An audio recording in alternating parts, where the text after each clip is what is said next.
गांव की ओर आज हमारी टीम पहुंची बुलंदशहर जिले के अबोरा गांव में, जहां पर प्रधान प्रत्याशी बड़े बड़े वादे करते हुए नजर आए, जनता को एक बार फिर से ख्वाब दिखाने लगे। देखिए हमारी ये रिपोर्ट।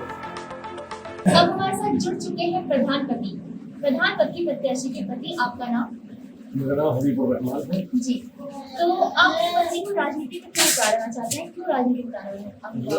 मैंने इसलिए राजनीति में उतारा है कि गांव का मैं देख रहा हूँ कि आज कल बहुत ज्यादा गांव में हमारे में बिल्कुल भी खास करके विकास नहीं है। और हमारा जो ध्येय है अच्छी तरह से, जो प्रधानमंत्री हमारे नरेंद्र मोदी जी की जो गाइडलाइंस है कि गांव को हम एक बहुत अच्छा बनाए, गांव को हम अच्छी तरीके से बनाने के हमारा मूड है। अच्छी तरह से जो पैसा आता है विकास में, ठीक तरीके से विकास हो, गांव में अच्छे नाली, सड़कें, रास्ते, कन्या इंटर कॉलेज, टंकी, तो स्वास्थ्य केंद्र, ये वगैरह वगैरह जो भी आएगा, तो हम उसको हम चाहते हैं कि कोई नाम हो कि कोई प्रधान हुआ। और हम बाहर से रहते हैं, सर्विस करते हैं, और बाहर रहने के बावजूद हमने प्रधान इसलिए उतारा है कि हम बाहर से लोग आए तो लोग ये कहें कि हाँ कोई प्रधान हुआ है, इसलिए हमारा विकास के गांव में कुछ तरक्की करने के लिए इसलिए उतारा। इससे पहले भी आपकी पत्नी 5 साल प्रधान रह चुकी हैं, तो उस वक्त क्या कराया? उस दौरान उन्होंने अपने कार्यकाल में क्या विकास कराया? जिस टाइम वो प्रधान रही थी 2005 से 2010 तक, उन्होंने विकास इस गांव के अंदर जो पिछले कभी 40 साल से नहीं हुआ, पूरे गांव में किसी भी तरह का आदमी से गांव के अंदर जाके मालूम करें कि इन्होंने अपने पीरियड में क्या क्या काम कराया। जैसे कि हमारे गांव में शमशान जो होता है, हमारे जो मुद्दे फूकते हैं, कभी नहीं किसी ने भी नहीं सोचा। सबसे पहले हमारे यही माइंड में था, पीछे हमारे थे, हमने उनको पहले शमशान एक कमरा बनवाया विधायक निधि से, श्री अनिल शर्मा जी की उस निधि से, और हमने बैठने के लिए साइड बैग बनवा के पूरे वो बनवाया। कब्रिस्तान की यहाँ पे हमारे यहाँ पे कब्रिस्तान की बाउंड्री नहीं थी, हमने कब्रिस्तान की बाउंड्री करवाई प्रधान से, और वो भी विधायक निधि से। तो एक बारात घर हमने जाटों में पली तरफ हमारे 80 लोग हैं, भाई लोग, उनके लिए बारात घर बनवाया। पूरे जंगल में हमने नलें लगवाई। एक रास्ता है हमारे यहाँ, एक ऐसा था रास्ता जो 5-6 गाँव को जोड़ता है। 5-6 गांव जोड़ने के बाद में हमने काफी सुरेंद्र नागर जी से बात रिक्वेस्ट करी, अनिल शर्मा जी से, वो नहीं हो पाया। फिर हमने अपने प्रधान निधि से ही किसी तरीके से वो रास्ता, मैंने ऐसा रास्ता करा दिया कि पूरा गांव आज उस रास्ते से निकलता है। तो आपने अब तक जो है गांव के विकास में इतना काम करवाया, तो शिक्षा कहाँ तक प्राप्त किया? मैंने शिक्षा, जो मेरी सर्विस लगी थी, मैंने हाई स्कूल की थी, और उसके बाद वो फिर इंटर की। तो शिक्षा के क्षेत्र में क्या करेंगे आप? क्या नया? शिक्षा के क्षेत्र में मुझे नया करना है। नंबर 1 तो सबसे पहले कन्या इंटर कॉलेज एक नया बरेली मुझको बनवाना है कि जो हमारे नौजवान बच्चे हैं गांव के अंदर, वो कम से कम वहां जाके एक शहर में कमरा वमरा बनवा के वो पढ़ाई लिखाई वहां कर लें। गरीब लोग भी हैं, सब तरह के आदमी, वो सब मुझे शिक्षा की तरफ ज्यादा ध्यान दें। आप एक सरकारी नौकरी भी कर रहे हैं, तो मतलब आपको राजनीति में आने का सपना कैसे देखा? क्यों सोचा आपने? सपना मैंने ये देखा कि मैंने खुद अपने गांव के अंदर ऐसे लोग देखे हैं कि जो वहां पे जब बारिश होती है, तो एक हमारे यहाँ पंडित जी थे, वो एक्सपायर हो गए थे, तब उन्हें फूकने ले गए, तो बारिश हो रही थी, तो वो आधे जले और आधे नहीं जले, लोग छोड़ चले आए, और शमशान तक नहीं था यहाँ पे। तो मेरे दिमाग में थी कि भाई ये अगर मौका मिला तुझे, तो सबसे पहले ये काम करूंगा। आखिरी सवाल आपसे कि क्या गांव का विकास, गांव के बारे में सोचना आपने राजनीति में आने के बाद ही शुरू किया, मतलब एक प्रधान पद मिलने के बाद, या जब तक आपको प्रधान पद नहीं मिला था उससे पहले भी आपने गांव के लिए कुछ किया? यस, वो मैं प्रधान बनने से नहीं, प्रधान बनने से बहुत पहले से ये चीज सोचा था। क्या किया था? कि मुझे ये, मैं लोगों में यही, अगर मुझे ये अगर मिलेगा मौका, तो मैं इस काम को जरूर करूंगा, और मैंने बढ़ चढ़ के सबसे विकास के काम में गाँव में लिया। वहीं इसी गांव के प्रधान प्रत्याशी कदीर खान जनता को लुभाने के लिए रसगुल्ले बंटवा रहे हैं। चलिए देखते हैं उनसे हमारी ये खास बातचीत। हमारे साथ हैं यहाँ के प्रधान मंत्री प्रत्याशी, जिनको छोटे खान भी कहा जाता है, उनका नाम कदीर खान भी है। कदीर खान जी, आपको हमारे चैनल में बहुत बहुत स्वागत है। आपने शिक्षा कहाँ तक प्राप्त की है? इंटर तक प्राप्त। आपने ये राजनीति में आने का सपना कब से देखा? सन 2015 से। तो अब क्यों शुरू किया आपने राजनीति? इसलिए तरह का गांव में कोई भी अभी तक गरीबों का मददगार कोई पैदा नहीं हुआ। जितने भी प्रधान मौजूदगी में रह चुके, किसी गरीब की पेंशन नहीं बंधी, राणा बेवा विधवाओं की क्यों नहीं बंधी? गरीब में 20,000 रुपए मकान के लिए नहीं थे, तो गरीबों का मकान नहीं बनवाया किसी प्रधान ने। इसलिए उस पर पैसे होते तो वो मकान अपना बना लेता। गांव लेवल में सभी को मान सम्मान बराबर देना चाहिए। हमारे मुस्लिम भाइयों के कब्रिस्तानों की बाउंड्री हुई, हिंदू विकास की कोई बाउंड्री कब्रिस्तान के रास्ते नहीं संभाले गए किसी प्रधान पे। क्यों ना संभाले गए? क्या लोग ऐसे के आदमी नहीं होते? सभी आदमी होते, उनका कोई विकास नहीं मिला, इसलिए मैंने इस राजनीति में कदम उठाने की कोशिश करी है।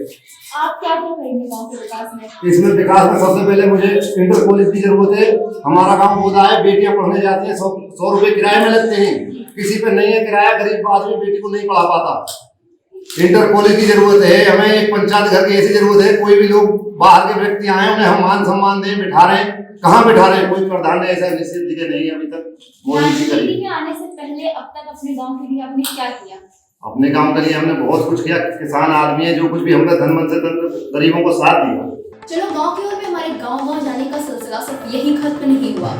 अब हम चलते हैं शहबाजपुर दौलतपुर गांव में, जहां पर हमारी बातचीत हुई अब तक रह चुके प्रधानपति से। देखिए उनसे ही बातचीत की ये खास रिपोर्ट। समय हम मौजूद हैं शहबाजपुर दौलतपुर गांव में। यहाँ पर हमारे साथ जुड़ चुके हैं भूतपूर्व प्रधान। आपका नाम? मेरा नाम मोहित शर्मा है और मैं भूतपूर्व नहीं अभी प्रधान हूँ। इस पंचवर्षीय योजना में मैं प्रधान था। हाँ। अब हम एक अन्य प्रत्याशी हैं जी। आरती समर्थन कर रहे हैं आप? आरती राघव, पत्नी हैं एडवोकेट पवन राघव की। क्या वजह? कहीं वो वकील है इसलिए तो आप समर्थन नहीं कर रहे हैं उनका? नहीं, समर्थन इस वजह से नहीं कर रहे हैं। देखिएगा, प्रत्याशी देखा जाता है। आप जब कहीं वोट होती है तो हम देखते हैं कौन क्या करवा सकता है, कौन क्या नहीं करवा सकता है। जी। जो दूसरे प्रत्याशी हैं उनकी छवि इस गांव में इस तरह की ही है। उन्होंने गांव के कितने लोगों को लोन दिलवाए, लोन दिलवाने के बाद उसमें गड़बड़ी करी, बेचारों की जमीन आज के टाइम में गिरवी रखी हुई है। तो ऐसे लोगों को रोकने के लिए, ऐसे असामाजिक तत्वों को रोकने के लिए हमें एक ऐसे प्रत्याशी की जरूरत थी जो कानूनी रूप से सक्षम हो। तो उसके लिए हमें एडवोकेट पवन कुमार राघव बहुत अच्छे प्रत्याशी लगे, इसलिए बार उनको समर्थन दिया गया है। आपने 5 साल में अपने कार्यकाल के दौरान क्या करवाया, क्या विकास करवाया? आप अगर गांव में घूमे हो तो ग्राम का संपर्क मार्ग से लेके जितना भी इंटरलॉकिंग सीसी कार्य हुआ है वो सब इसी कार्यकाल में हुआ है। इससे पहले गांव में कोई सीसी नहीं थी, कोई भी इंटरलॉकिंग नहीं थी। हमारा गांव में पता नहीं कितने साल से विधायक सांसद आते जाते रहे, लेकिन अब से पहले कभी किसी सांसद ने कोई कार्य नहीं कराया, किसी विधायक ने कोई कार्य नहीं कराया। और 5 साल के दिन आपके लिए छोटे पड़ गए? 5 साल का नहीं, बजट छोटा पड़ गया, टाइम छोटा नहीं पड़ा। अपना विकास क्या किया आपने 5 साल के दौरान? मेरा कोई विकास नहीं हुआ, मेरे जो काम धंधे थे वो बंद हो गए हैं। क्या आगे आप फिर मौका मिल आगे आएंगे इसमें राजनीति में कि बस अभी यही? नहीं, राजनीति में नहीं आएंगे। अब मैंने बताया ना, एडवोकेट पवन राघव एक बहुत अच्छे प्रत्याशी हैं जिनको कानूनी रूप से अच्छी पकड़ है और गांव में बहुत ज़्यादा लोग उनकी रिस्पेक्ट करते हैं, तो इसलिए उन्हीं को समर्थन देंगे। राजनीति, हम व्यापारी आदमी हैं, अपना व्यापार करेंगे। जो लोग राजनीति में रहना चाहते हैं वो राजनीति करेंगे। बातचीत की प्रधान प्रत्याशी पवन राघव से, जो पेशे से एक वकील भी हैं। उनका कहना है कि गांव की जनता को उनके पेशे के वकील होने की वजह से भी उनको लाभ मिलेगा। देखिए उनसे हमारी खास बातचीत। राघव जी, आप गांव में प्रधान में राजनीति में क्यों आना चाहते हैं? बस इच्छा हुई गांव के विकास के लिए। मैंने सोचा कि कुछ हमारे हाथों से भी विकास के लिए काम किया जाए। क्या क्या विकास करवाएंगे आप? सरकार द्वारा दी गई योजनाओं का गांव के विकास में सदुपयोग करना। जो सरकार द्वारा जितनी भी योजनाएं दी जाती हैं वो एक्चुअल गांव तक पहुंच नहीं पाती हैं। प्रत्याशी उन पर ध्यान नहीं दे पाते हैं, अपने अपने काम धंधे में लगे रहते हैं। तो हमारा जो मेन काम है प्रधान का, वो एक तरह से एक मीडिएटर माध्यम होता है प्रधान गांव के विकास को कराने के। क्या ये विकास के बारे में आपने राजनीति में आने के बाद ही सोचा या उससे पहले भी आपने कोई विकास किया है या कोई कार्य करवाया है? हाँ, विकास सामाजिक स्तर पे लोगों के छोटे मोटे निपटारे को करवाना, कोर्ट कचहरी के छोटे मोटे मामलों को कचहरी में ही अपने स्तर से खत्म कराना। आप वकील भी है? हाँ जी। तो आप एक, अगर जनता आपको प्रधान चुनती है और आप एक वकील भी हैं, तो वकील होने के नाते आप अपने गांव के लिए क्या करेंगे? क्या उनको मतलब लाभ मिलेगा इसका? वकील होने के नाते मैं सबसे पहले कानून व्यवस्था को दुरुस्त करने के लिए काम करूंगा और जितना भी प्रयास हो सकेगा कि कोर्ट कचहरी तक पब्लिक को ना जाना पड़े। छोटे मोटे जो काम है उनको यहीं पर खत्म किया जाए। मतलब गांव के विकास में जो पैसा आएगा वो गांव के विकास में। हाँ जी, गांव के विकास के लिए जो पैसा आएगा उसे सही तरीके से विकास, कौन सा काम कहाँ पर सर्वप्रथम है उसको कराना। ऐसा नहीं है पार्टी पॉलिटिक्स के आधार पर, जातिवाद के आधार पर हम केवल अपने ही लोगों के यहाँ काम कराया जाए। हमें पूरा गांव में काम देखना है और पूरे गांव के लिए ही हम खड़े हुए। जनता आपको किस आधार पर अपना मुखिया चुने, मतलब ऐसा क्या किया है अपने अब तक गाँव के लिए किस आधार पर आप पर विश्वास करें? ये तो जनता डिसीजन लेगी कि वो हमें क्या देखते हैं, सामने वाले प्रत्याशी में क्या देखते हैं। वो दोनों ही प्रत्याशियों की छवि को देखते हुए वोट करेगी। हमें उम्मीद है कि जनता हमें पसंद करेगी। अभी बहुत से गांव बाकी हैं जिसके राज जानने हम जाएंगे। तब तक के लिए आप बने रहिए एम न्यूज़ के साथ। If you like this video, hit the like button and press the bell icon to never miss an update from